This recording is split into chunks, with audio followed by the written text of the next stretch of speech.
What's good? What's good? Hey y'all, what's up? It's Chris and Blue. and we are going to talk about this amazing new project. If y'all have not heard it, stop playing in his face. Nah. It's on SoundCloud. It's about to be on Datpiff. Oh my God. Playing. Long time coming. Listen. Long time coming. We're going to get into it. Because I got some questions. All right.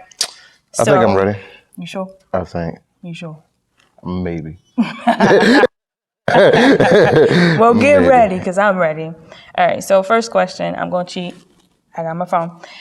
What was your inspiration for this project, and what happened or what came about that led you to do this project? All right, so I was going through a couple of different things when I slid into my 30s. Your perspective changed a bit, and I was sitting back thinking about things that was happening in life, things that had happened to me when I was in my 20s, and just how I viewed the world back then versus just like I said in my 30s. And I was trying to figure out exactly where in life I may have kind of missed the mark. Like I said, sometimes you add unnecessary pressure on yourself, whatever. I realized in most cases I had been running from God to a certain degree. And instead of just admitting it, I dodged bullets. And this was kind of something where it's like I decided, okay, instead of just doing it personal behind the scenes, why don't I just pour it into my music? Because everybody else pours everything into their music. And I'm saying an artist is supposed to create, so why not create? Right. So. Okay. What does God mean to you? And musically, what does God mean to you? Because God means different things to different people, depending on what journey they're on, and how people express it could be different. So what does God mean to you musically and creatively? Well, honestly enough, it's crazy. I was actually on gospel choir in high school. For real? I was on gospel choir in high school. I was my grandmother put me on a choir as a kid. So I did the youth and young adult choir. So I'm well versed in just music in general, and just oddly enough being a part of it my entire life. But God, to me, how do I answer this? I feel as though everybody has their own personal relationship with God. And it's your duty to kind of tap into that. And how you choose to tap into it and when you choose to tap into it, it's two totally different things. And if you don't necessarily take the time out to get to know yourself, and getting to know yourself, you're getting to know God, because you're his creation. Then you kind of missed the mark. So they're in their 70s and 80s, and then it's you want to tap in and say, and it's you miss so much throughout life, because there's certain things you experience when you in your 20s, your 30s, your 40s, that you don't get a chance to run back through, once you get a certain age. So it's I just want to kind of let guys my age know, and I know I'm going off topic a bit, but I do your thing. I kind of just want to let guys my age know that, it's okay to be vulnerable in that space, and not only talk to God, but understand that there's other men, and then black men in general, who are also going through that. So God to me is love. God to me is understanding. God to me is healing. God to me is knowledge self, so putting it out there, and, but like I said, to each his own. Absolutely. That's amazing. Would you say this is your most vulnerable project because you expressed your love for God through this project? Does it make you, did you go through the process, are people going to accept this, or? Honestly enough, the project was realistically for myself. I recorded it with me in mind. I didn't record it with anybody else in mind. If people liked it, they liked it. If they didn't, and it just so happened that people end up liking it in the process. And I was kind of telling people the concept, and they were like, well, you don't really have too many people talking about it. Or it's like you have to go through some type of serious life-threatening injury, car accident, losing a significant person to you. But it's like you can talk about that stuff before that much of an extreme happens. You don't have to go through those type of life experiences in order to talk to God, in order to come and have that relationship with God. But like I said, you know, to each his own. So, Quick question. Were you a tenor or a bass? tenor. All right, let's hear something. Oh, she's trying to put me on this. Melodies from her. Oh no! Like, I'm a flex golden pipe. Like, look, I am going to sing though. I'm not I am going to sing, but like it's going to be later on. I was. Okay. I ain't trying to. Hey. Look, we all in sync, right? Because that's my next question. Artistically, lyrically, like where do you see your sound going? You just mentioned we gonna hit us with the vocals. What does that look like? I don't know yet. That's the thing. Like I'm like that's the beauty about life to me is that like you're allowed to create. And when in the moment I can sit back and say, oh, I want to do this like this, or I want to do this like that. But like now I'm just allowed to like live in that space and just create. Whereas though a couple years ago, I probably wouldn't even put this project out. You know, like I would have been too afraid, I guess, to put the project out, or like the judgment or the backlash. But like when you kind of go through some of the things that I've gone through, like honestly enough, it realistically don't matter.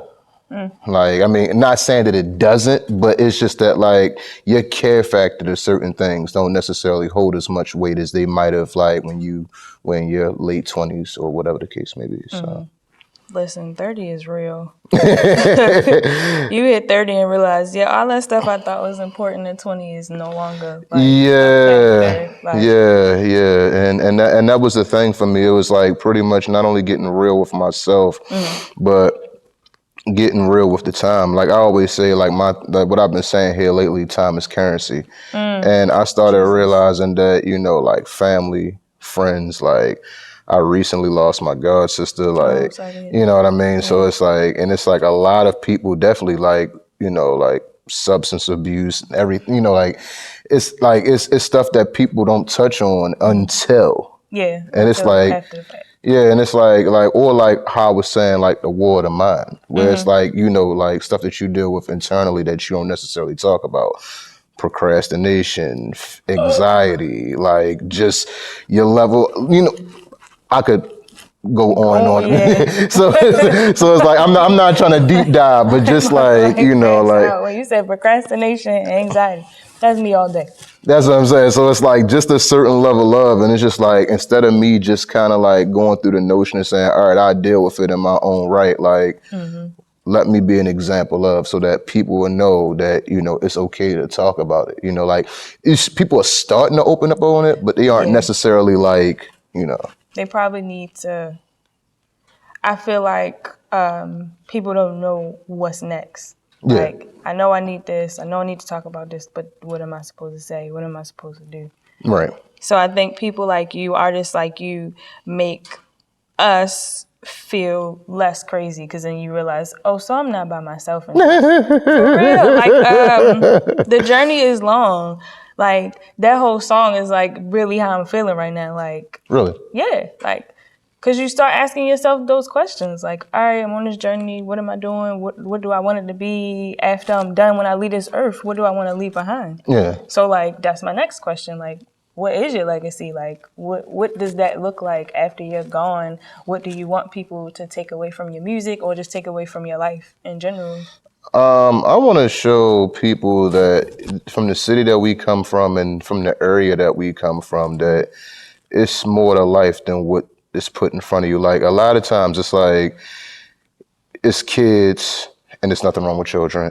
It's kids, it's family, it's bars, clubs, the occasional music festival, maybe, you know, like a cool or whatever. And then you slide into your 70s, 80s, and life is over. It's like it's more to life. Like, not saying that you can't enjoy those things, but it's like deep dive and leave some stuff behind so that the children who come behind you know more than just the party side of you, know more than just the drinking side of you, know more than just the substance abuse with family abuse, domestic abuse, whatever the case may be. Not saying that it won't always be there, Right. but that doesn't have to be the permanent stain that's left behind. Like, you can leave more behind. Like, we can have people that survive and thrive in mathematics. You can have people that survive and thrive in English. You can have people that, like, make your mark your mark. And that's the real thing that I kind of just want to leave behind with this, where it's like,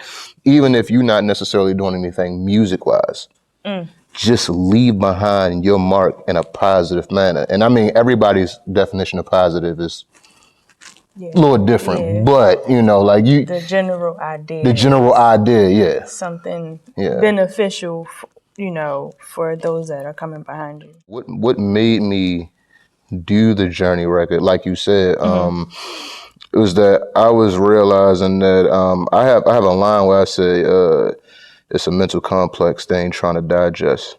Throw mud at my feet and I learn how I step. What's the price of your life? What's the price of these gems? Put weights on your back. How long could you swim? That's the nucleus of the entire, you know what I mean? Where it's like, you tread water, and a lot of times you don't necessarily tread water the best. Some days you go out and you are A-okay. And then there's some days where you putting on a good show, but on the, skin deep, but like internal, you going through your struggles like everybody else. And but everybody's going through that. Everybody's going through that. And people try to act as if it's just a scattered group here, a scattered group there. Everybody, I don't care who you are, is going through some type of internal struggle. And it's just letting you know that it's okay to be vulnerable in that moment and kind of talk about it. That's dope. That's really dope. Like, you are one of my favorite artists, for sure. Thank you, appreciate it. Because it just really helps when you know that, 1, you're not crazy, 2, you're not alone, and 3, living life is possible. Yeah. Like, it doesn't have to stop. Like, all right, you might feel like you're drowning today, but you didn't. Right. Like, but did you die? No, you didn't. You still have space and opportunity to keep going. Yeah, because like that and the fact that people live off certain stereotypes where it's like, or like you'll have somebody who'll come along and beat you across the head about something because you didn't get this done at 25 or you didn't get this done at 33. You didn't get this accomplished by 44.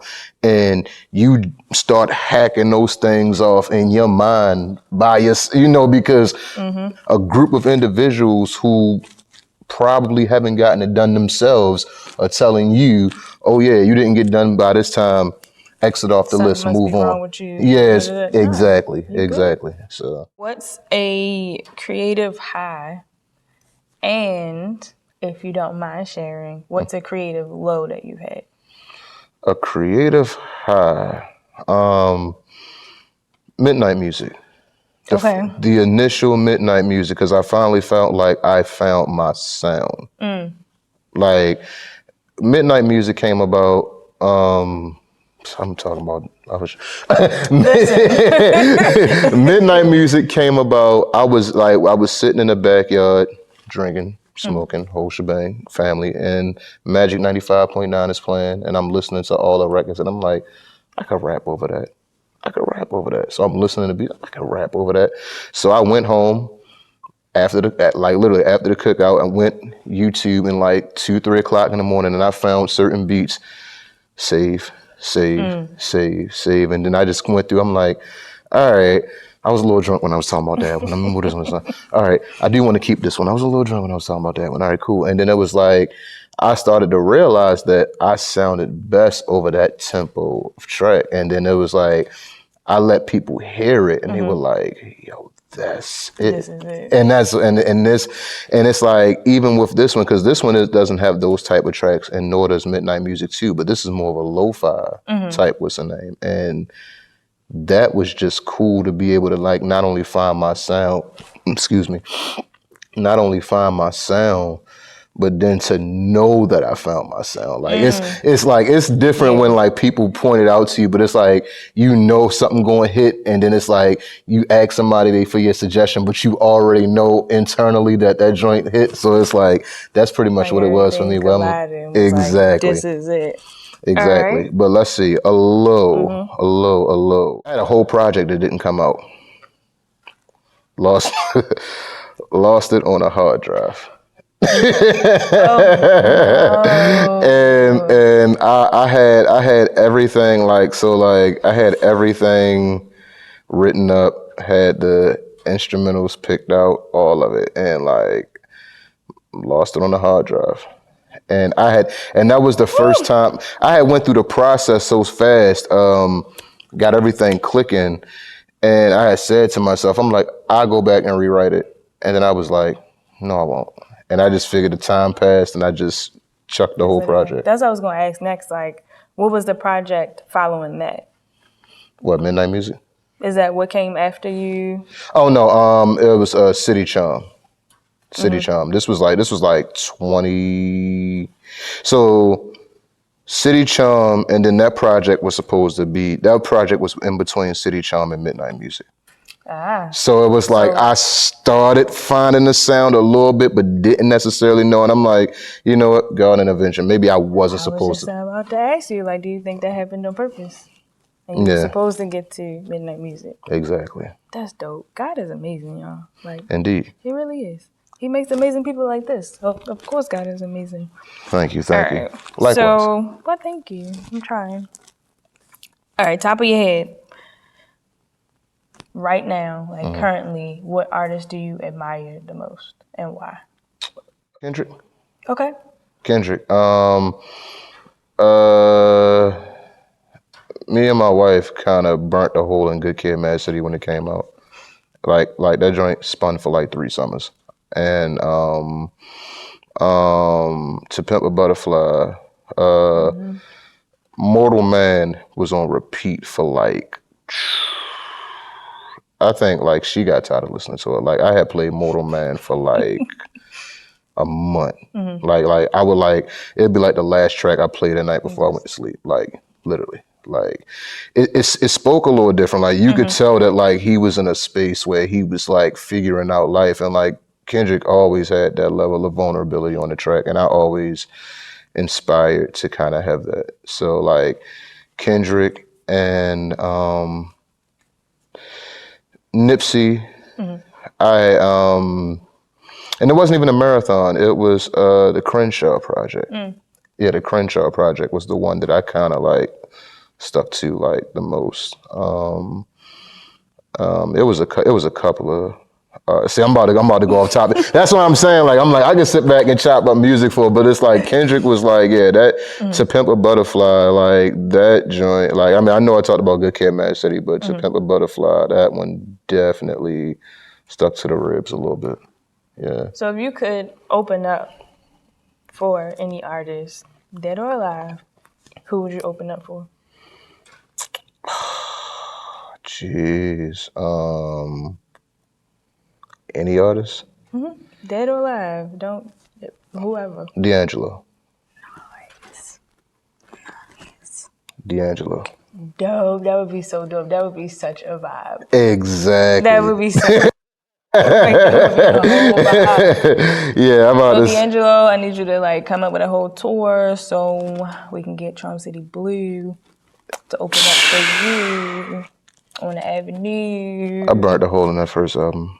I think everybody did. Everybody did. I burnt the whole. I burnt the hole through Voodoo. I did. I had spots because it was like around that time. Like I was kind of Kanye'd out like at that time. So it was like I was everything Kanye, everything Dipset, everything.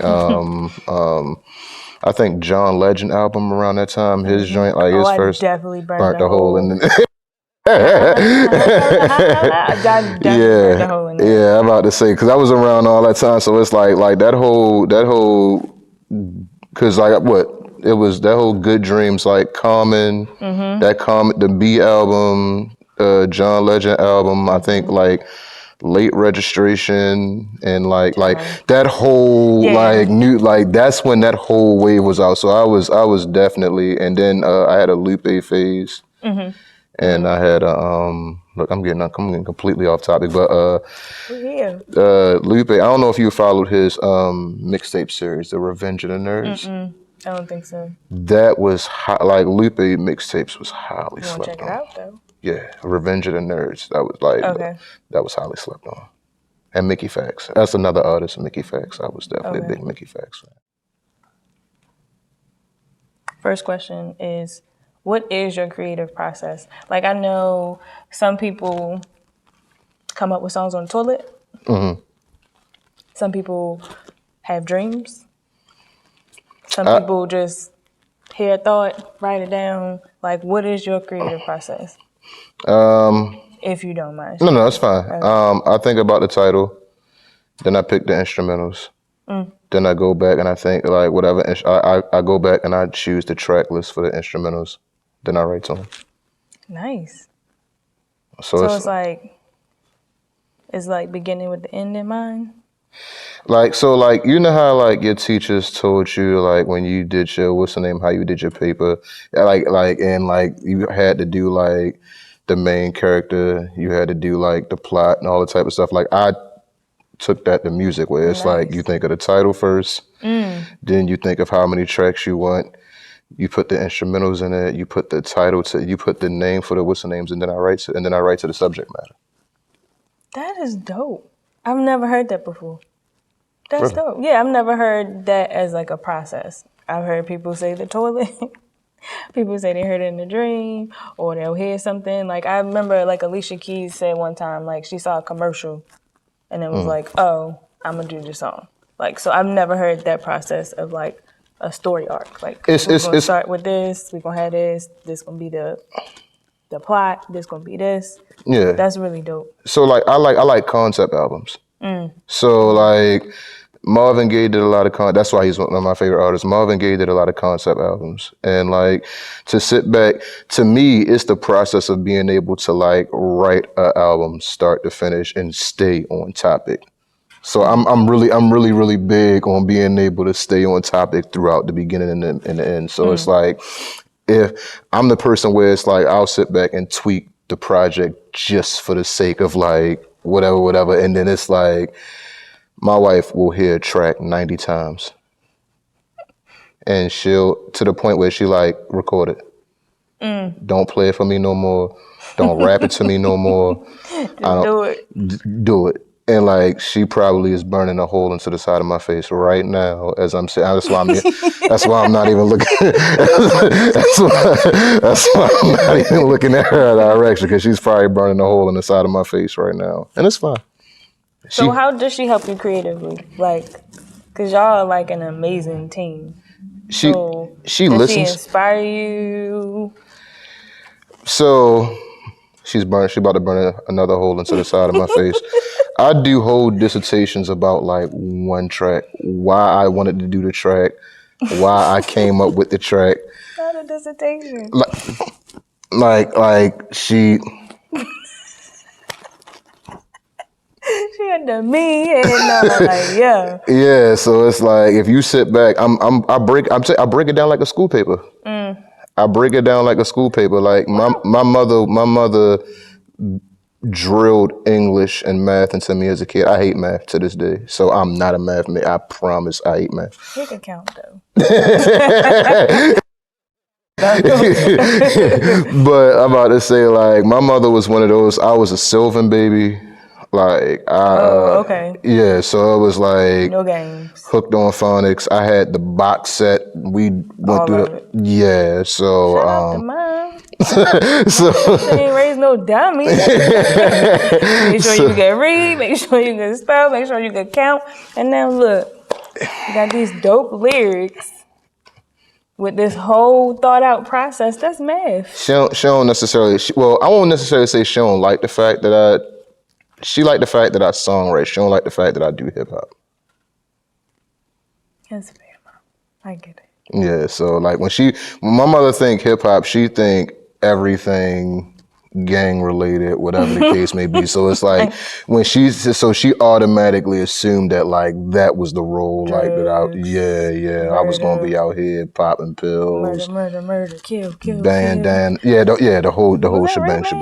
Huh? Was that on Redman's album? Murder, kill. It was like a skit. I don't know. Maybe I just went off. No, that's fine. What do you think are the most important skills to be successful in this industry, especially as an independent artist? Time management. Time management. Because I don't want to sound redundant. Caring about people. Like I noticed like I'm about to deep dive, but like I noticed that like people don't genuinely know how to talk to people. It's like you feel as though if you're one of these industry artists, like you have to like belittle a person when you come into a room, or like you got like somebody asks you for something, or it's like you kind of have to have this like this air. Yeah, you know what I mean. And it's me. and I never wanted to be one of those individuals. It's like I talk to like no matter what job I'm at, like I talk to the person standing outside, like the person I talk to in the office. Like I just never wanted to be one of those individuals where it's like you just made somebody feel less than just because. For no reason. And I take that the same way because it's like you never know when you're gonna need somebody. You don't never know when that person's gonna be up and when you're gonna be down. And it's like people always assume that when you catch them W's that you're gonna catch them forever. Nah. And you know, and on the way back down, them people that you was treating like you know what, they just gonna watch like, oh wow, look at that. Exactamundo. So that's pretty much how I look at it. Where it's like a little bit of gratitude. Gratitude goes a long way. Lending a helping hand goes a long way. That and the fact of like being open to like different sounds. Like I never want to just cut myself off at like just like, oh, okay, cool, I do this type of music. So it's like that's why I say like if and when I decide to whatever, like I'll go and do so. But it's like for now I'm enjoying the moment. Like I'm enjoying creating, and whatever lane God take me in is where I'm going. Is where you're supposed to be. Exactly. All right, so last question. You touched on it earlier, but like as fans, I'm included, and supporters of your music and your creative projects, because both of y'all have a lot of creative projects, what do you want us to take away from your music, your projects? Like, what do you want us to take away? This project in particular is just a conversation with God that I decided to make public. So this project, I just want you to take away my love of God and my respect of God, like to be able to recognize that like I can't make it without Him. And a lot of times people don't want to say like it's okay for you, like I was saying beforehand, it's okay for you to thank God in the award show. It's okay for you to rely on God when your mother died, your father died, whatever. But like everyday living, then it's kind of like, oh, so-and-so and so-and-so. Like you hear the reference, like if you scared, go to church. Why can't I go to church if I'm happy? Yeah. It's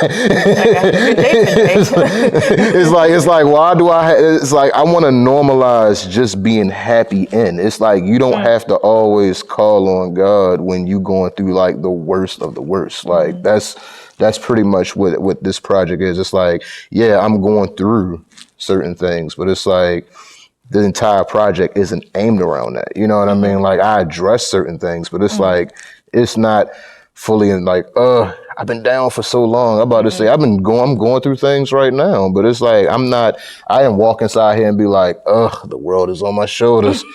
Got in this today. Like fell down the steps. You know what I mean? So it's like that's pretty much where it's at. It's like you'll never know it unless I say it. But like at the same pace, like let's normalize just being happy in the moment, even when you're going through what you're going through. That's good. So like I said, please, like, don't play no games. Stop playing in his face. Go check out this project. It is on SoundCloud, and it will be on Datpiff Hopefully by tomorrow. by tomorrow. Also, check out the Instagram because there's some visuals that go along with it. So, like, for real, stop playing. Music video will be out next week. I just saw the final edits for the intro track, so See? that'll be up on YouTube. I'ma say hopefully by Wednesday or Thursday, no later than Friday next week. So soon, like, so go check it out. Support. This is the most supportive man in Baltimore. Anything you doing creative, I promise you, he probably supported you and encouraged you. So just give him that love right back. Thank you. That's Give the love back. You can't just take from it and be like, oh, thank you, and then don't give it back. Give it back. Share, purchase, all of that. Like support. It don't take nothing but 2 seconds to just share, so somebody else could be blessed by it. But you know what I always say to that, because like we talk about that too a lot. God got me. I'm straight. Like I'm about to say, like even if people don't like, I know it's coming down the line for me. So if it ain't today, it's tomorrow. If it ain't tomorrow, it's next week. I'm straight. So We good.